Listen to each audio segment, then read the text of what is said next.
Pesquisa e pós-graduação andam sempre juntas. No nosso país, a pós-graduação é o principal vetor da pesquisa e, por isso, faz sentido que a palestra de encerramento da Semana Científica seja sobre os rumos da pós-graduação. Bom dia a todos que nos acompanham. Eu sou a Úrsula Matti, coordenadora adjunta da Semana Científica, e é uma honra estar aqui coordenando essa conferência de encerramento junto com a minha amiga a professora Gisele Gus, do PPG da Psiquiatria. Gisele. Então, tá, muito obrigada pela presença de todos, mas um especial obrigado ao professor Marcelo Mira, que nos brinda nessa conferência de encerramento. Então, eu queria rapidamente apresentá-lo para o nosso público, né? O professor Marcelo Mira é professor titular do Programa de Pós-Graduação em Ciências da Saúde da Pontifícia Universidade Católica do Paraná. Ele é diretor de internacionalização da mesma instituição e coordenador adjunto dos programas acadêmicos da Medicina 1 na CAPES. Possui o doutorado em Bioquímica Genética Molecular pela McGill University, Montreal, no Canadá, em 2004. E o professor Marcelo estará aqui conosco justamente para falar da pós-graduação e os rumos da pós-graduação, né, nesses próximos anos. Então, eu rapidamente passo a palavra para o professor Marcelo, agradecendo muito a disponibilidade dele de estar aqui conosco nessa etapa de encerramento de uma semana que foi tão frutífera de conhecimentos e de discussões. Então, muito obrigada, professor Marcelo. Muito obrigado, pessoal, professora Úrsula, professora Gisele, é um prazer enorme estar aqui, é realmente uma honra. A professora Úrsula estava me contando do sucesso que foi essa semana, morri de inveja, aquela invejinha branca aqui, né, de conseguir juntar tanta gente para falar de ciência e de pós-graduação, realmente fantástico, vocês estão de parabéns. Eu fiquei muito contente com esse convite. A minha ideia é de mostrar para vocês um pouco sobre o contexto da pesquisa no Brasil em relação ao resto do mundo, depois trazer isso para o cenário da pós-graduação, porque como a professora Úrsula falou muito bem, a pesquisa e a pós-graduação no Brasil andam muito juntas, né? E em seguida trazer esse mesmo raciocínio para a medicina. Claro, eu não vou conseguir escapar de dar um foco mais na medicina 1, que é a minha área, né? Mas eu imagino que os conceitos que a gente vai conversar aqui são conceitos que valem para todas as três áreas da medicina e talvez para a pós-graduação como um todo.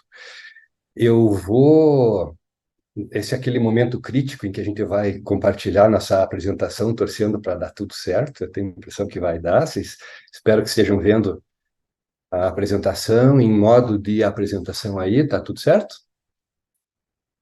Posso seguir, então? Legal. Então, vamos lá. Qualquer problema, pessoal, me interrompam e avisem, tá? Deixa eu ver aqui. Vou botar um laser point e a apresentação. Bom, só para contextualizar, eu hoje estou na CAPES como coordenador adjunto de programas acadêmicos da Medicina 1. Nosso coordenador é o professor Paulo Lousada Júnior, da USP de Ribeirão Preto, e nossa coordenadora adjunta de programas profissionais é a professora Fernanda Martins Maia Carvalho, da Unifor. Eu não tenho nenhum conflito de interesses e eu já vou começar indo aqui com esse slide que mostra algumas informações interessantes. O que nós temos aqui? Nós temos um gráfico que mostra a relação entre o investimento que os países fazem e o número de pesquisadores que os países têm por milhão de habitantes, incluindo uma informação importante de qual é o tamanho do dispêndio que os países fazem em pesquisa e desenvolvimento. Quanto maior o círculo, mais dinheiro está indo para desenvolvimento e para pesquisa. E vocês podem ver aqui que existe uma relação direta entre a quantidade de dinheiro que os países investem, principalmente em relação ao seu produto interno bruto, e o número de pesquisadores que esse país tem e que esse país está formando. Então, aqui a gente já vê uma relação importante sobre pesquisa e pós-graduação. E o Brasil está ali, ó, não sei se vocês perceberam, numa posição modesta, né? Nós temos um investimento pequeno, pequeno, inclusive em relação ao produto interno bruto do país, e um número pequeno de pesquisadores em relação à nossa população. Isso pode melhorar. Na verdade, esse investimento todo ele tem crescido, há um crescimento da produção científica global, esse mapa mostra os países que mais produzem ciência, quanto mais verde, maior é a produção científica. Então, vocês veem Estados Unidos e China como as duas grandes powerhouses de produção científica. As marquinhas mostram os 15 países que mais produzem ciência, o Brasil é um deles, né? Mas o que é mais importante disso é que, enquanto a produção científica global, nesse período de 2010 a 2017, cresceu 23%, essa produção no Brasil cresceu 41%.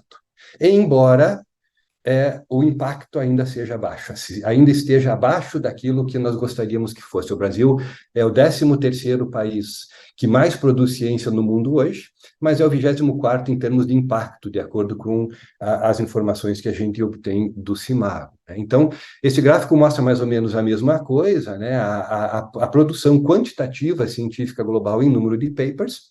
Estados Unidos e China lideram no mundo, e o Brasil aparece aqui, ele está sempre flutuando de um ano para outro entre 13º, 14º, 12º, sempre nesta posição. Então, não é uma produção científica desprezível que nós temos. A gente está à frente de países como Rússia, Suíça, Suécia, África do Sul e assim por diante, atrás de países que são realmente tradicionais produtores de boa ciência.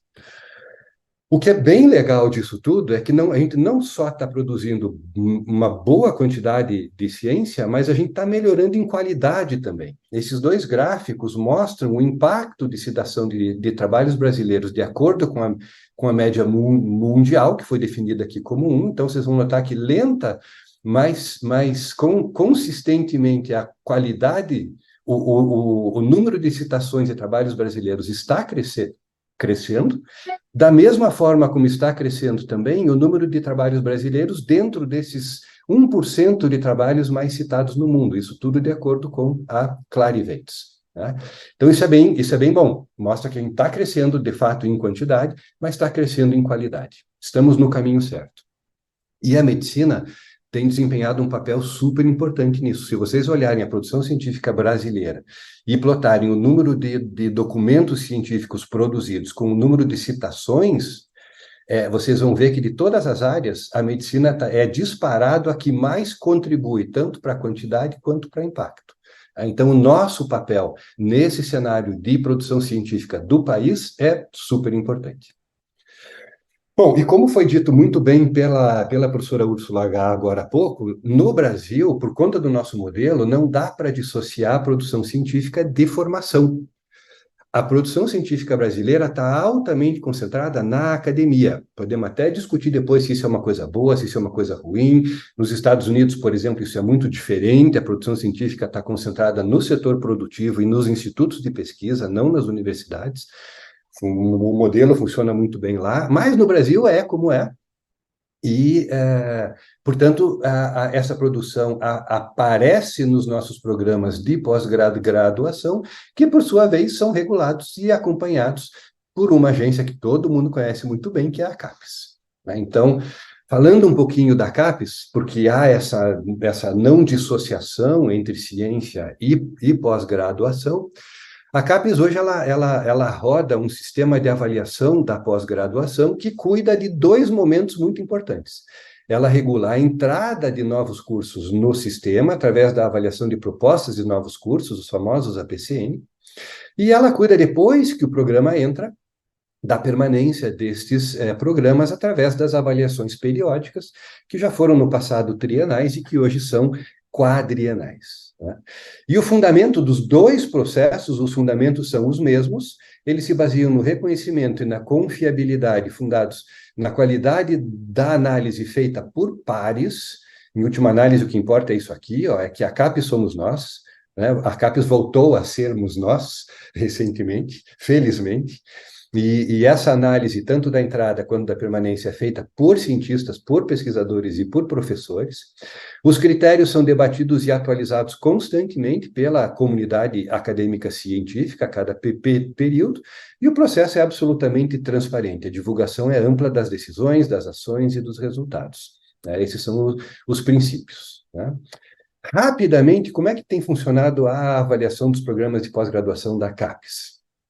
Vejam, ela já acontece desde 1976, então a CAPES tem sido um player muito importante no cenário da pós-graduação brasileira e, portanto, no cenário da produção científica, da ciência brasileira. Já em 1976, foram propostas a avaliações que, na época, eram meramente qualitativas e os programas recebiam uma nota de A até E. Em 99, elas passaram a ser avaliações quantitativas, do jeito que, mais ou menos do jeitão que a gente conhece hoje, né, com notas indo de 3 a 7, tem 1 e 2, mas 1 e 2 significam que o programa é removido do sistema. O que é importante aqui é que, nessa época, a ênfase era na produção docente, ok? De 2012 a 2016, já foi feita uma quadrienal com ênfase na produção, na atuação docente, como docente mesmo, e na produção discente. Aqui começou a se falar na importância da produção dos alunos dos programas de pós-graduação, ou vinculada a alunos da pós-graduação, e não mais a produção do docente como pesquisador.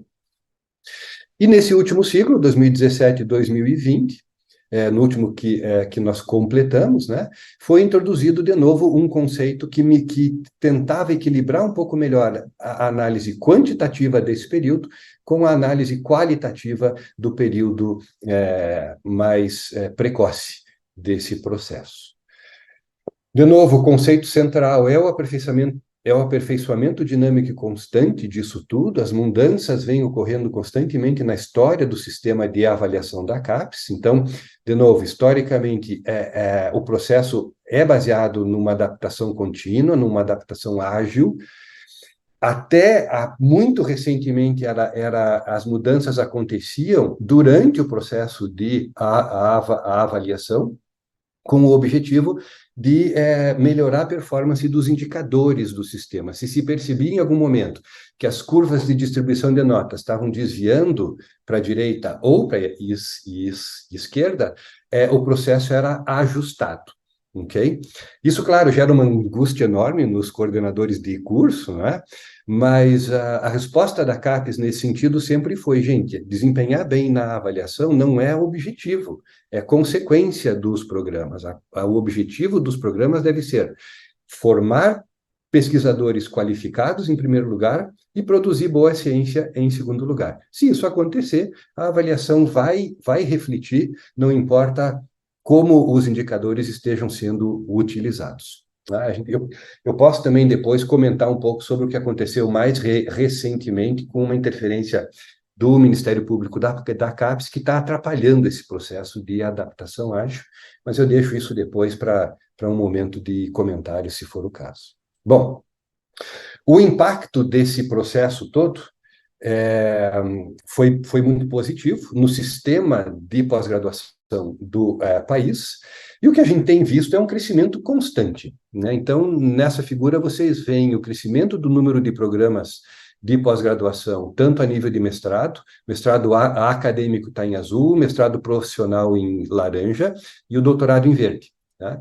Então, aqui mostrando que o número de programas está crescendo muito, o número de estudantes matriculados nos programas de mestrado profissional e doutorado está crescendo muito também, e o número de estudantes, de pesquisadores formados a nível de mestrado, acadêmico, profissional e de doutorado. Está tudo crescendo muito. Isso é muito bom, isso é muito positivo, mas isso gera distorções sobre o processo. Né? Como, por exemplo, o uso inadequado de indicadores da CAPES por coordenadores de programa para coisas como, por exemplo, o credenciamento de docentes, para regular tempo de titulação e outras, que eu também me coloco absolutamente à disposição para a gente conversar, se for o caso. Na época em que se dava ênfase, isso foi durante muito tempo, para a quantidade de produção científica, havia um pouco essa pegada do publish or perish, né? Você ou publica e você tem números, ou você está fora. O foco era em quantidade. Eu gosto de acreditar que isso está mudando. E o resultado disso era uma formação insuficiente e deficiente de doutores. A gente não estava formando bem os nossos jovens doutores, né? Porque, de fato, essas distorções levavam a programas orientados para alcançar nota na CAPES, e não necessariamente para buscar excelência na formação e na produção intelectual. Quando a CAPES fez 65 anos, isso foi há 2 anos atrás, se não me engano, 2, 3 anos, percebeu-se essa oportunidade de questionamento. Espera aí, é essa pós-graduação que a gente quer de fato? Considerando que nas últimas décadas houve um foco na formação de docentes e pesquisadores para as universidades, né? E na produção científica, mais sobre esse aspecto quantitativo, será que é isso que a gente quer na nossa pós-graduação? Isso foi repensado, e para fazer de uma longa história uma história mais curtinha, considerando-se as demandas da sociedade, 2 novos focos foram propostos para o sistema de pós-graduação. Primeiro, contribuir para o avanço do conhecimento, incluindo a formação de docentes e pesquisadores para as universidades, e a atuação e impacto no desenvolvimento econômico e social. A grande novidade estava aqui. A CAPES já não estava mais regulando e formando e orientando e induzindo programas de pós-graduação para formar professores para atuarem endogenamente no sistema de pós-graduação, mas sim para gerar impacto sobre a sociedade. Eventualmente trabalhar em institutos de pesquisa, empresas, companhias e assim por diante, né? Então, foi pensado em se criar em se reestruturar o sistema de avaliação, agora com foco em coisas como gestão eficiente dos programas, qualidade da formação do mestre e do doutor, produção científica, sim, mais decente, aquilo que eu disse agora há pouco, o que importa é o que o nosso aluno está produzindo, não necessariamente a capacidade de produção científica do professor, foco no egresso, e aqui esse é um tema fascinante, né? Como é que a gente faz? Eu acho que o grande produto da nossa pós-graduação é o egresso, mas isso gera uma pergunta que nos angustia demais: como avaliar o nosso egresso? Né, que seria o parâmetro de excelência aqui para uma pós-graduação. Investir numa avaliação mais qualitativa, pensando mais em qualidade e menos em quantidade. Havia muita distorção quando a análise era feita baseada apenas em quantidade, e no impacto acadêmico, mas também no impacto para a sociedade, ou seja, qual que é a missão institucional dos programas, quais são os objetivos do programa de pós-graduação e como é o egresso do perfil que a gente quer formar. Essas são as perguntas que o programa de pós-graduação precisa se fazer para atingir isso aqui. Essa análise ela é baseada em essencialmente 2 documentos que eu vou mostrar para vocês rapidamente para quem não conhece muito bem. O primeiro deles é a ficha de avaliação, que é o principal instrumento que roteiriza a avaliação dos programas e que é revisada a cada ciclo, né? A última revisão foi para o quadriênio 2017-2020. O objetivo aqui era simplificar a ficha, reduzindo o número de quesitos e itens, levar em conta as recomendações apontadas pela Comissão Nacional de Pós-Graduação sobre a avaliação, levar uma ênfase maior a resultado mais do que a processo, né? Valorizar esse protagonismo das áreas na construção dos indicadores e permitir comparação entre diferentes áreas. Então, notem que a nossa ficha, isso eu estou falando da Medicina 1, ela evoluiu em 99 para uma ficha com 7 quesitos e 28 itens. Para 2007 é uma ficha com 5 quesitos e 18 itens. Para a ficha atual, que tem 3 quesitos apenas e 12 itens. Então, mesmo quando vocês olham para aquela ficha complicada que está hoje lá, ela já é bem mais simples do que ela foi no passado, né? Na Medicina 1, essa é a ficha. Eu não vou entediá-los com detalhes da ficha, podemos conversar depois, se for o caso. Mas ela tem, só para vocês saberem, para programas acadêmicos, 32 indicadores e para programas profissionais, 36 indicadores apenas. Tá? Esse é um número bastante enxuto, embora a gente ache que dá para melhorar ainda mais. E o segundo documento, famoso documento, é o tal do Qualis, né? Que a gente quer tanto se livrar dele, mas ainda não encontramos um meio para isso. O Qualis é um documento que usa a classificação de artigos científicos. Hoje, o Qualis no passado foi baseado em fator de impacto das revistas que publicam os nossos artigos. Hoje ele é baseado em percentis, e a ideia de fazer isso foi poder unificar e criar um qualis único que seja comparável entre áreas, né? Ou seja, hoje o qualis único ele se baseia na classificação dentro de categorias da Web of Science ou do Scopus. A Web of Science tem 235 categorias de áreas. O Scopus tem 27 grandes categorias e 300 categorias mais específicas, então bate mais ou menos o número, né? E os indicadores dentro de cada categoria variam de acordo com a característica da área. E essa figura mostra bem isso, né? Por exemplo, se você olhar a mediana de fator de impacto na área da matemática é de 0,7. A mediana de fator de impacto dos journals na área de neurociência é 3,04. Então, como é que você vai considerar essas duas áreas como sendo a mesma coisa? Ou você tem um qualis para cada área, esse é o qualis antigo, que a gente não quer mais, ou você cria um meio de poder compará-las, né? Vejam aqui, por exemplo, na neurociência o fator de impacto mais alto é 32, na matemática é 9. Não tem como trabalhar igual entre as áreas. Então, o que aconteceu foi, o qualis mudou de uma classificação baseada em fator de impacto, e daí cada área tinha que ter o seu, isso era para medicina 1, para um qualis único que utiliza o conceito de percentis. Então, é uma revista A1, aquela que tem artigos, aquela que tem fator de impacto no percentil mais alto, de 97,5%, 97,5% do total de revistas da área, né? Quando você trabalha com percentis, aí você pode comparar as áreas e ter, de fato, um qualis único sem mudar muito as coisas. Vejam, na Medicina 1, o qualis antigo, ele tinha 70% dos journals estava entre A1 e B2. No qualis novo, 70% dos journals ainda estão entre A1 e A4. E agora a classificação é de A1 até A4 e de B1 até B4. Então, foi legal, não mudou muita coisa, né? E essa é a pontuação que a gente usa na Medicina 1 para distribuir pontos para publicações. A gente não gosta dessa tabela, eu posso comentar depois, mas a gente dá 100 pontos para um artigo publicado num A1, que seria esse artigo no percentil mais alto, e assim por diante, né? Bom, dito isso tudo, deixa eu mostrar um exemplo de como isso tudo funciona para a Medicina 1, um exemplo baseado na última quadrenal, essa que encerrou em 2020. A Medicina 1 é uma área hoje com 114 programas, é a área mais produtiva da CAPES, nós produzimos 43.313 artigos, né?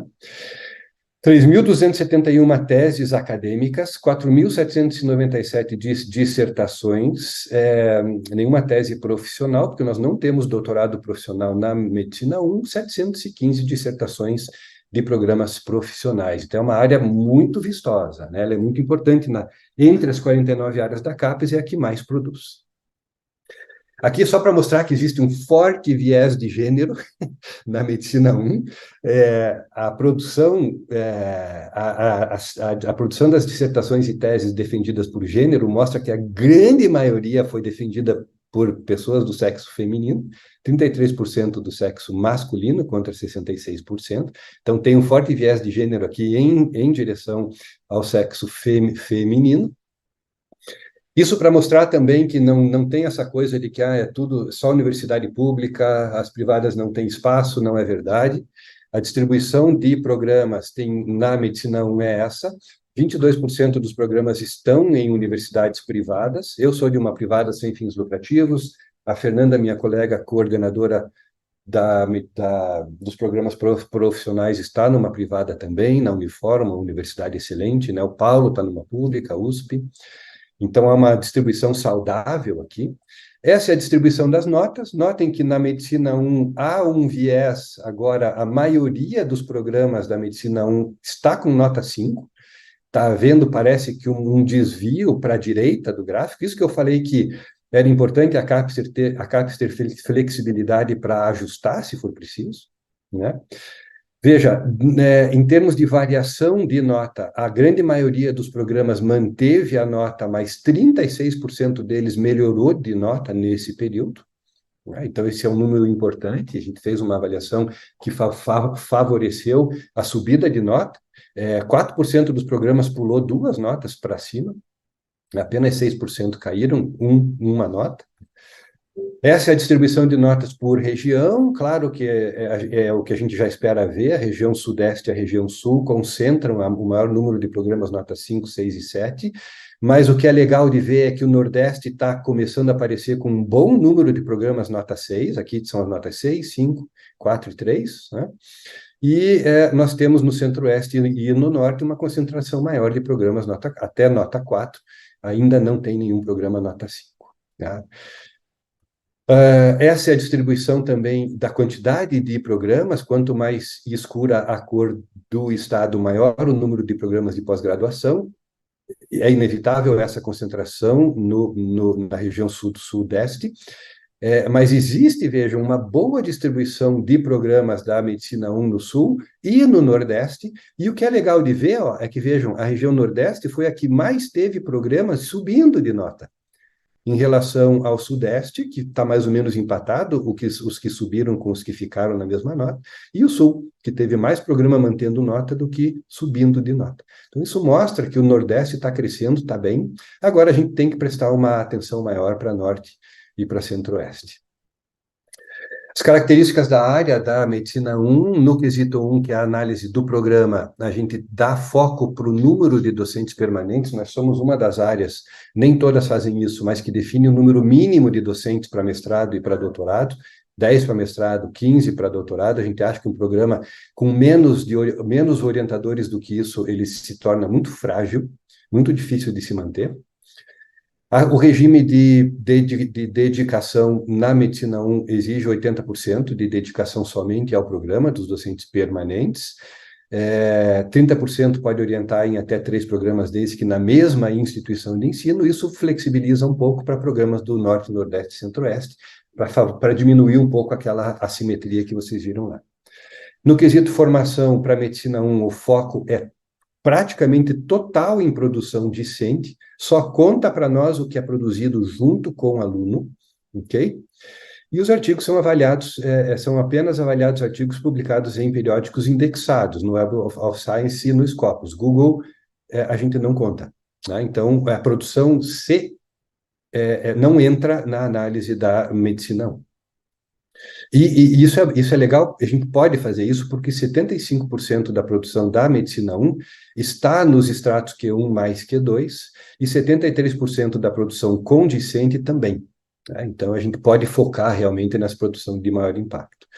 E, finalmente, no quesito 3, o que conta é a produção que é impacto, é a produção científica selecionada.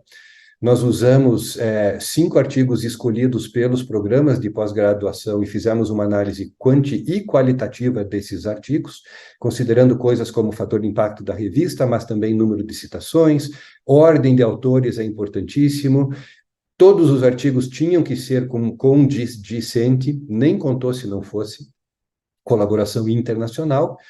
E nós usamos um negócio diferente, que foi o índice H do programa. Nós pedimos que os coordenadores mandassem 4 artigos por docente permanente e calculassem o índice H do programa usando esses 4 artigos por docente. Esse número, ele traduziu bem a qualidade da produção científica do programa, como vocês vão ver daqui a pouco, né? E, finalmente, nós sofisticamos a análise de internacionalização. Talvez tenha um viés aí, eu estou como diretor de internacionalização da PUC há quase 10 anos, e eu trouxe um pouco da minha experiência para a área. Então, a gente viu mobilidade incoming, né? A gente considerou mais importante o aluno internacional e o professor internacional que vem para o programa, mais do que aquele que vai. A existência de cotutelas, né, esses programas de dupla diplomação, no doutorado principalmente. Mobilidade outgoing, sim, mas ela é secundária. Captação de recursos em conjunto internacionais. Site internacional com conteúdo próprio, não a tradução do site português, mas um site que tenha conteúdo voltado para a comunidade internacional, disciplinas em inglês e assim por diante. Tá? Para subir para 6 e 7, nós usamos alguns critérios. Primeiro, o item 2.4, que é aquele famigerado item que soma pontinhos, né, pela produção do corpo docente. Esse foi o único que a gente usou, a gente manteve ainda da avaliação anterior. Era importante, 70% dos docentes permanentes tinham que ter mais que 600 pontos para o programa ser considerado para 6 e 7. Mas a gente focou no item 3 mesmo, principalmente o 3.1, que é a produção selecionada, e 3.3, que é a internacionalização. Aqui o programa tinha que ter índice H maior do que 20 para ir para a análise de 6 e 7. A internacionalização tinha que somar mais de 45 pontos, eu vou mostrar como a gente fez isso, para ir para 6 e 7. Né? E aquela análise da produção selecionada daqueles 5 artigos tinha que atingir mais do que 90 pontos. Também vou mostrar um pouco de como é que a gente fez isso. Aqui vocês têm o resultado. Isso mostra que o quesito 1 não discriminou muito bem, porque a maioria dos nossos programas teve 80% de muito bom. O quesito 2 discriminou mais ou menos, aquele mais quantitativo, 72% ficou com muito bom, 26% com bom. Quem realmente discriminou foi, de fato, o quesito 3, impacto, produção selecionada e internacionalização. Isso é bem legal da gente saber, né? Aqui eu não vou entediá-los com essa figura também super complicada, mas é só, a gente fez uma análise item por item de cada quesito e a gente viu quais os que realmente estavam discriminando em bom, muito bom, regular, e para ter uma ideia do que estava de fato funcionando na nossa análise, né? E o que a gente precisaria fazer para modificar a ficha? Concluímos que não vamos modificar a ficha para esse quadriênio, a ficha se mantém a mesma, mas ajustes são necessários, de fato, tem pouca coisa discriminando lá, mas a gente vai poder fazer isso sem alterar os parâmetros da ficha, mas sim os pontos de corte para cada um deles. Tá? E a gente entende que para o próximo ciclo há, de fato, aprimoramento para tentar simplificar. Deixa eu dar alguns exemplos aqui. No quesito 2, por exemplo, quando você olha a adequação de dissertação e tese, o que a gente usou como critério foi, ganhava muito bom quem tinha um artigo ou mais por dissertação e tese, tá? Um artigo de discente e egresso por dissertação e tese. Veja o que aconteceu. Não separou ninguém, porque a maioria das dissertações e teses tinham um ou mais artigos de discentes. Tá? Então, esse parâmetro não está funcionando muito bem. Artigos A1 e A2 de discentes e egressos por dissertações e tese, o parâmetro que a gente usou foi esse, meio, também não discriminou muito bem. Né? Da mesma forma, no item 2.2, produção intelectual, né, a qualidade da produção intelectual, artigos de discentes e egressos pelo total de artigos dos docentes permanentes, a gente deu muito bom para quem teve 0,3. Não funcionou muito bem. A grande maioria teve muito mais do que isso. Tá? Artigos A1 e A2 de discentes e egressos pelo total de artigos de discentes e egressos, 0 a 0,4, pouca discriminação. E assim foi, gente. Acho que a mensagem tá passada, né? Vejam, o que isso significa? Que a gente não precisa, talvez, mexer na ficha, mas a gente tem que mexer no critério de definição de quem é muito bom, de quem é bom, quem é regular e assim por diante. É mexer na posição dessa barra vermelha aqui, ó. Né? No item 2.4, discriminou um pouco melhor, aquele da contagem de pontos, né? 70% do corpo docente com mais de 600 pontos era muito bom. Aí a gente teve, de fato, uma distribuição mais equilibrada, mas mesmo assim dá para melhorar. O que melhor discriminou foi o quesito 3, impacto. O 3.1, que era a soma dos produtos de destaque mais o índice H dos programas, a gente avaliou dessa forma. Então, a produção selecionada, nós demos 40 pontos para artigos com mais de 50 citações, 30 pontos para artigos entre 28 e 49 citações. Fator de impacto, 40 pontos para artigos em revista de fator de impacto maior que 7, 30 pontos, e assim foi. Cada um daqueles critérios tinha uma pontuação. Ordem de autores, vejam. Primeiro autor é o discente egresso, o docente autor sênior ganhou 15 pontos, e assim por diante. Tudo isso resultava numa somatória de pontos, que ia de 0 a 100. No final, a gente fazia a média dos 5 produtos. A média dessa pontuação nos nossos programas ficou em 51, a mediana em 52, variando de 9 a 90 pontos. E o outro parâmetro que a gente usou foi esse tal de índice H do programa, que o professor Gontijo, da Unicamp, que criou na quadrienal passada. A gente fez um teste na quadrienal passada, viu que funcionava bem e usou, de fato, nesta última quadrienal. Aqui a gente viu que o índice H dos programas ficou na média em 16, variando de 8 a 32. O maior índice H de um dos nossos programas foi 32. E a gente somou os dois. a pontuação dos produtos de destaque com o índice H dos programas e deu muito bom para os programas que tiveram 70 pontos ou mais e assim por diante. Né? A média da soma aqui foi 66. O valor mínimo foi 17, o valor máximo foi 113, e essa daqui foi a distribuição. Eu queria muito que vocês vissem essa figura para vocês entenderem da onde vem a definição dos pontos de corte. Não é chutado, não é imaginado, não é ao acaso. Isso é baseado na performance dos programas. Aqui vocês estão vendo a distribuição da somatória de pontos, produto de destaque mais índice H, de todos os programas de pós-graduação da Medicina 1, e como que a gente fez para definir quem era muito bom, quem era bom, quem era regular e assim por diante. Né? Mesma coisa para os profissionais, vejo. Então, existe essa análise que nos permite definir a distribuição numa análise que, de fato, é comparativa.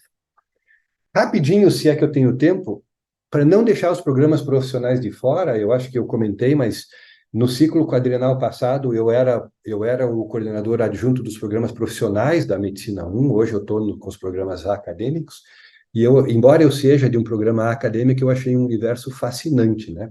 E como vocês aí no Hospital de Clínicas têm um programa profissional de mestrado na Medicina 1 muito bom, e acho que estão propondo mais um, né? E estão no caminho para conseguir, eu achei que valia a pena a gente falar rapidamente disso. Vejam, os programas profissionais, né, é um assunto também fascinante para a gente discutir e conversar aqui. A origem da ideia dos programas profissionais nasceu de uma constatação de que o universo lato sensu, né, aquele de formação profissional de pós-graduação, é um universo no Brasil altamente desregulamentado, sem financiamento público, cada um faz o que quer, do jeito que quer. Ao mesmo tempo que os mestrados acadêmicos, eles eram e são vistos, e ainda são, uma etapa não obrigatória na formação e estrito sensu. Né? Hoje a gente vê programas permitindo ingresso direto no doutorado e tal, e a gente pode pensar, uau, mas isso é uma coisa boa. Gente, desde 65, no parecer original Sucupira, que praticamente criou a pós-graduação brasileira, já dizia isso lá, ó, embora hierarquizados, doutorados e mestrados, né, são 2 graus relativamente autônomos, isto é, o PhD não exige necessariamente o MA. Então, essa noção de que o mestrado não é necessariamente o obrigatório para o doutorado, acabou botando o mestrado num limbo. Para que eu preciso do mestrado, então? Então, juntando as duas coisas, um gap entre formação voltada para atender mercado, para atender a academia, um universo de formação profissional completamente descontrolado e um mestrado que estava ali sem saber, em crise existencial, a CAPES criou, numa portaria, pela primeira vez, as regras de algo que foi batizado de mestrado profissional. Né? Vejam, segundo a CAPES, né, a principal diferença do acadêmico para o profissional é o produto, ou seja, o resultado.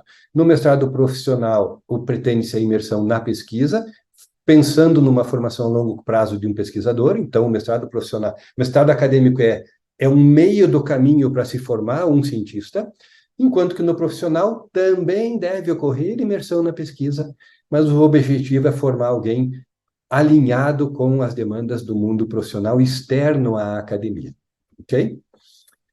Ainda de acordo com a portaria 17 de 2009 da CAPES, nos objetivos dos mestrados profissionais está lá, capacitar profissionais qualificados para exercício da prática profissional avançada, que busca atender demandas da sociedade por meio da transferência de conhecimento, né? Demandas específicas, agregar competitividade, aumentar a produtividade. Então, vejam, uma terminologia que não era confortável para nós da academia, né? E aqui, ó, na mesma portaria, no artigo 3, diz lá, ó, a definição do mestrado profissional como um programa estrito sensu, que possibilita a formação, blá, blá, blá, por meio da incorporação do método científico, mantendo o rigor metodológico de fundamentos científicos, com foco na gestão, produção técnico-científica de pesquisa aplicada. O que significa isso? É preciso manter o rigor da formação stricto sensu, adicionando em cima disso um foco em produção mais aplicada. Ou seja, a vida dos programas profissionais não é fácil, gente. Essa noção absolutamente distorcida de que um programa profissional é um programa mais fácil ou de segunda categoria está completamente errada. E na Medicina 1 a gente leva isso muito a sério. Um programa profissional na Medicina 1, como o de vocês, tem que ter as mesmas características e níveis de exigência da formação científica de um programa acadêmico, né? Mas, além disso, mostrar vocação para pesquisa aplicada e geração de produtos técnicos e tecnológicos. Portanto, tem que estar sempre atento às demandas da sociedade. Isso é só para mostrar que esse universo dos programas profissionais está crescendo. Na Medicina 1, no período 2010-2012, nós tínhamos 8 programas profissionais, isso pulou para 17 entre 2013 e 2016, e hoje temos 24. Né? E o número de alunos titulados nos programas profissionais está crescendo também, de nenhum no passado para 715 nesse último período. Então, vocês estão vendo um crescimento realmente muito interessante e constante. É um programa que a gente considera com muito carinho. Espero não ter entediado vocês demais. Como considerações finais, eu queria trazer algumas coisas para a gente pensar e discutir, se ainda houver tempo, como, por exemplo, em termos da quadrenal, dessa última, né? O que a gente aprendeu? Nós tentamos priorizar a produção discente, fizemos de fato isso, tentamos priorizar qualidade e não quantidade, tentamos dar foco na análise do impacto da produção do programa e na relevância social do que o programa faz, então deixar de olhar só para a academia, olhar para a sociedade como um todo. Percebemos que esse processo ainda é pouco flexível, principalmente em relação às diferenças de contexto, né? A gente avalia um programa de pós-graduação no interior do Amazonas, da mesma forma como a gente avalia um programa de pós-graduação em Porto Alegre. Isso talvez não seja a melhor maneira de se fazer as coisas, né? E ainda esse processo, ele exige, ele impõe uma demanda intensa dos coordenadores de pós-graduação que a gente gostaria muito de aliviar. Para a quadrienal que nós estamos vivendo nesse momento, a decisão foi de manter ao máximo o que foi feito no ciclo anterior, aproveitando oportunidades de ajuste no processo, quer dizer, mexer na distribuição dos valores de corte daqueles parâmetros a gente pode fazer, mexer nos parâmetros propriamente ditos a gente não vai, ok? Inclusive para evitar a judicialização. E para as quadrienais futuras, a gente está pensando em aprimorar a avaliação dos itens que apareceram novos na ficha, como planejamento estratégico, que é o item 1.3, né? Como que o programa de pós-graduação está alinhado ao planejamento estratégico da instituição onde ele está. O item 1.4, autoavaliação, ela é feita? Como ela é feita? Como que o programa está usando essa autoavaliação? Que bom se a gente chegar ao dia em que a autoavaliação vai ser suficiente, nós não vamos precisar da CAPES mais para isso. Essa é a ideia, né? A avaliação de egresso, o tema mais fascinante de todos para mim. Como é que a gente avalia o nosso egresso? Como é que a gente diz, estamos formando bons cientistas, por quê? O nosso ex-aluno está lá liderando o grupo de pesquisa numa universidade nos Estados Unidos, na Europa, na China, na África do Sul, na África, enfim. Como é que a gente avalia isso? E impacto social e econômico, que é o item 3.2, a gente avaliou muito timidamente. Como é que a gente pode fazer isso melhor? Conceito de assimetria, como é que a gente lida com isso, né? Será que é a região geográfica mesmo? Será que não depende do número de universidades que existem em cada região? Como é que eu vou querer ter mais programas de pós-graduação numa região que tem menos universidades? Tudo isso a gente está pensando.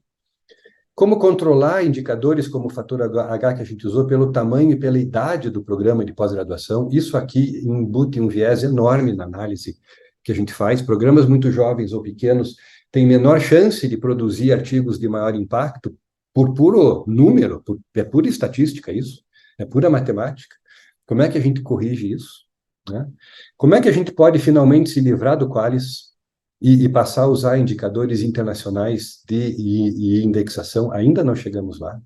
E será que a gente está falando na tão sonhada avaliação multidimensional, né, que respeita as características de um programa?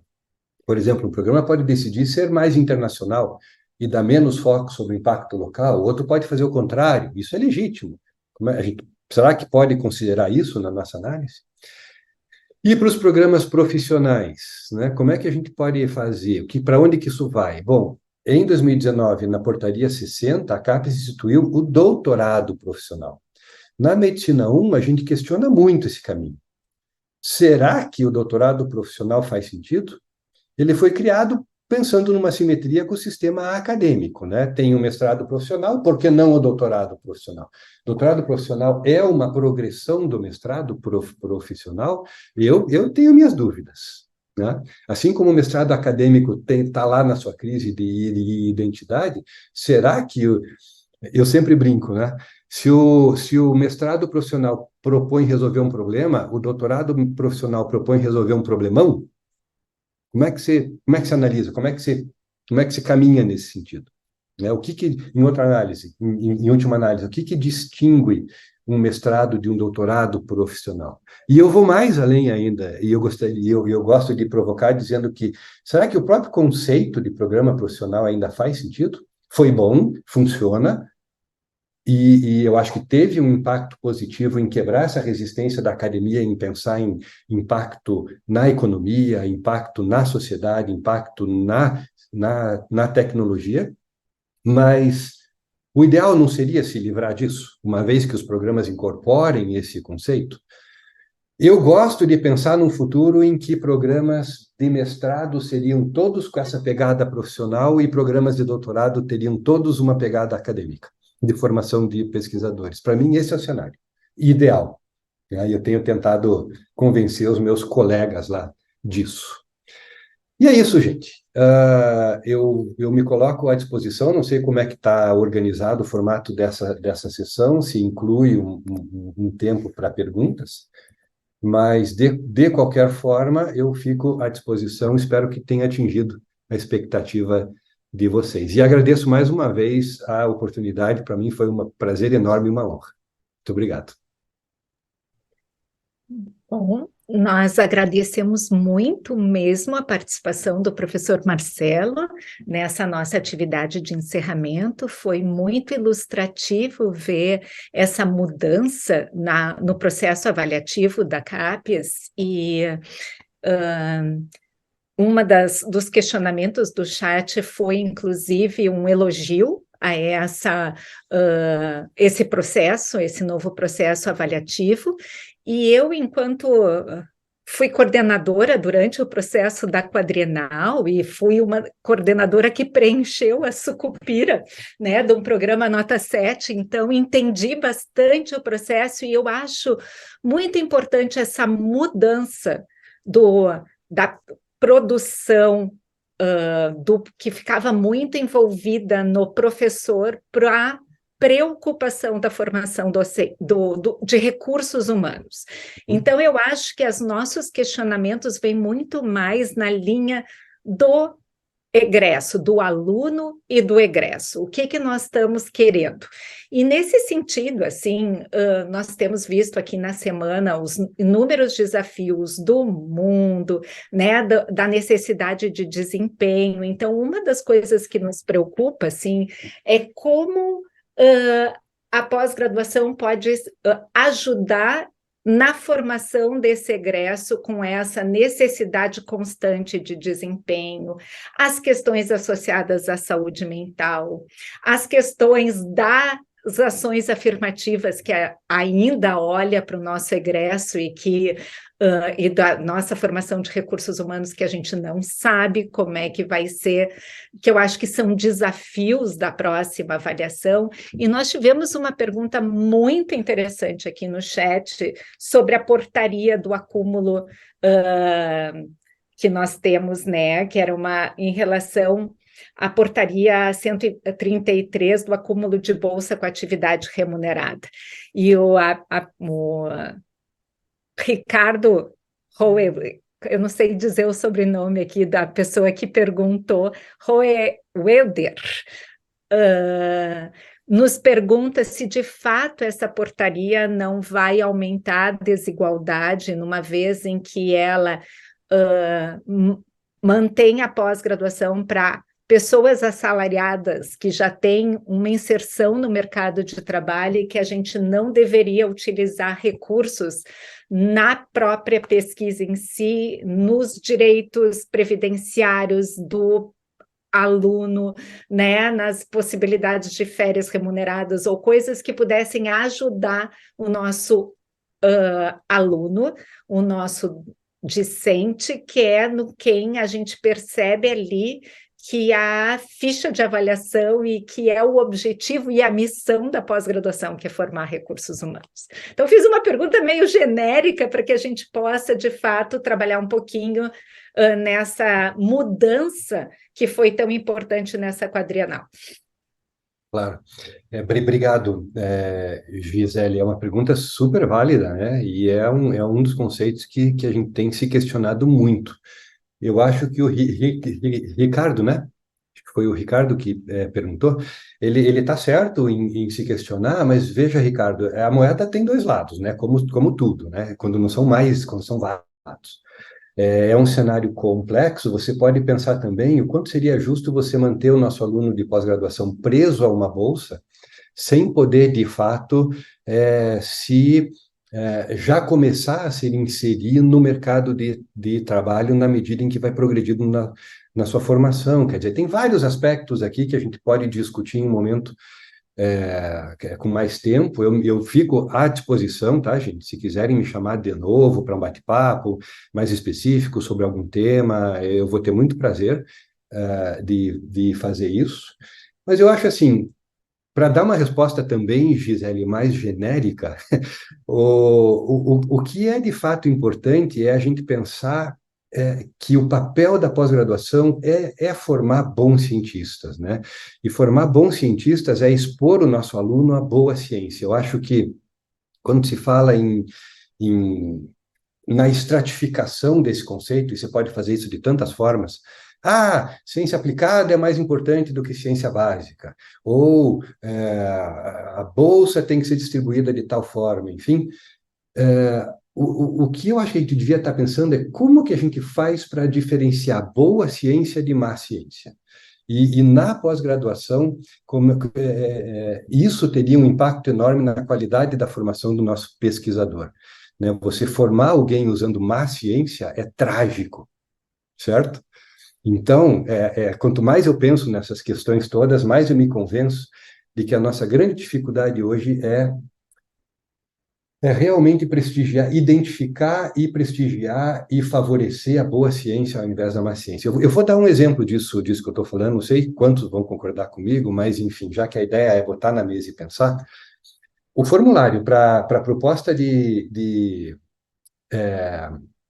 projetos de pesquisa para o Universal, esse último, aliás, não é nem esse último, mas pegue esse último, ele é absurdo, na minha opinião. É impossível você avaliar mérito de proposta científica usando um formulário daquele, entende? Então, aquilo vai no caminho contrário disso que eu estou falando. Eu não faço ideia de como que um projeto de pesquisa é avaliado com base no mérito em cima das informações que a gente tinha que pôr lá, com todas as limitações daquilo que a gente punha lá. Quem submeteu ao Universal, acredito que todos nós, sabe bem disso. Como é que eles avaliam? Então, esse para mim é o grande problema. A gente tinha que estar discutindo e pensando em como identificar boa ciência e favorecer a boa ciência. Isso vai ajudar a favorecer bons cientistas, a formação de bons cientistas e colocar o país naquele caminho de crescimento, mas crescimento com qualificação, com qualidade. Né? Mais do que qualquer outra coisa, sabe? Obrigada, professor Marcelo. Eu tenho aqui duas perguntas que eu vou tentar unir. A primeira é da Natália, que pergunta quais são as perspectivas a médio e longo prazo para os pós-doutorandos. Temos uma gama de profissionais recém-doutores e pouco incentivo no momento. Vou tentar juntar isso com a questão do Afonso, que gostaria de ouvir um comentário sobre o que se pretende. É um egresso para atuar como cientista em atividade acadêmica, uma coisa talvez um pouco endógena, ou um egresso para o mercado profissional, não acadêmico, se isso também deveria ser um objetivo. Perfeito, Úrsula. Acho que as duas perguntas estão conectadas mesmo e, de fato, hoje uma das minhas grandes angústias como pesquisador é o que vai acontecer com os meus orientados aqui. Né? Para onde que eles vão? Onde é que eles vão usar esse expertise todo? Né? Então, acho que a pergunta sobre os pós-docs é mais ou menos nesse sentido. Veja, quem conhece o universo fora do país sabe que esse é um cenário que não é exclusivamente nosso, é um mundo extremamente competitivo lá fora, O tempo que eu morei no Canadá, já faz bastante tempo e deve ter piorado, mas era comum as pessoas saírem da pós-graduação com um doutorado fresquinho e passarem 5, 6, 8 anos pulando de um pós-doc para outro, encorpando o seu currículo até conseguir uma posição em algum lugar, né? É o que a gente está vivendo hoje aqui. O que complica a nossa vida, e isso me leva para a segunda pergunta, é que aqui a ciência brasileira, como nós falamos bem no começo, Úrsula, você mesma abriu essa sessão dizendo isso, está concentrada na academia. E não pode. Academia é limitada em espaço. Nós não vamos conseguir absorver esses talentos todos que a gente mesmo está formando. Então, o país tem que pensar em formar cientistas para atuar fora da academia. No setor produtivo, nos institutos de pesquisa, a gente vê um movimento nesse sentido, mas está muito devagar, está muito incipiente. Então, entidades como o Embrapi, né, isso tem que crescer muito. A gente tem que arrumar espaço, convencer o setor produtivo, convencer o setor público, através dos seus institutos de pesquisa, a expandir a sua atuação na produção científica. Na hora que isso acontecer, aí sim a gente vai ter muito mais espaço, de novo, para esses talentos todos que a gente está formando, né? Mas eu acho assim, o nosso egresso, quem está terminando o seu doutorado, não pode pensar em tentar se colocar na academia. Abra o seu leque de oportunidades, abram os seus horizontes, comecem a pensar em atuar em outros setores, tá? Tem pouco, mas tem. Se vocês ficarem atentos, vocês vão ver que tem, né? Entidades como Fiocruz, Embrapa, enfim, grandes institutos de pesquisa espalhados pelo país, empresas estão começando a contratar pesquisadores, então eu acho que é mais ou menos por aí, sabe? Mas, gente, nunca vai dar para escapar desse ambiente altamente competitivo no qual a gente vive. O cientista tem que viver com a faca nos dentes, como eu digo para eles aqui, né? Tem que estar pronto para competir, para brigar, porque o ambiente é competitivo mesmo. Então, eu queria mais uma vez, professor Marcelo, agradecer a sua disponibilidade. Acho que a conferência foi realmente muito ilustrativa e eu acho que nós fomos brindados com muitas perguntas que nós poderíamos passar muito tempo discutindo, né? Eu acho que a CAPES está propiciando isso a partir do seminário meio termo com os coordenadores, né? Agora em 30 a 31 de outubro, mas imagino que os coordenadores depois vão trazer as novas ideias e o que foi discutido para ser discutido com os docentes e discentes dos programas, mas assim, imagino que a gente teria muitas ideias para poder compartilhar, conversar, né? E quem sabe marcamos próximas conferências e conversas para nos enriquecer aqui com tantas ideias nesse momento. Então, queria agradecer muito a tua participação, né, a beleza da conferência e os dados que foram mostrados, e passar então a palavra para a Úrsula, que vai fazer o encerramento da nossa Semana Científica. Obrigado, gente. Obrigado. Obrigada, professor Marcelo, mais uma vez. Obrigada, Gisele. Infelizmente, nós estamos chegando, né, ao final do nosso horário e ao final da nossa semana. Para quem não assistiu alguma apresentação, perdeu alguma palestra, ou quer rever essa palestra ou alguma outra, ou até, né, fica aí a sugestão de compartilhar a palestra do professor Marcelo com seus colegas da pós-graduação. Elas estarão disponíveis, né, no site do evento durante um mês e depois no YouTube, mas vocês conseguem acessar via o hot site da Semana Científica, então não deixem de assistir, compartilhar, mas não fiquem tristes também, porque ano que vem tem Semana Científica de novo, faz 43 anos que a gente faz Semana Científica ininterrupta, nenhuma pandemia parou a semana, não vai ser o ano que vem que não vamos ter, então fica o convite já para todos, né, assistirem o ano que vem, um agradecimento para todo mundo que participou esse ano e fez dessa semana um sucesso. A professora Patrícia Prola me autorizou a dizer as palavras mágicas. Está encerrada a 43ª Semana Científica do HCPA. Muito obrigada e bom dia a todos.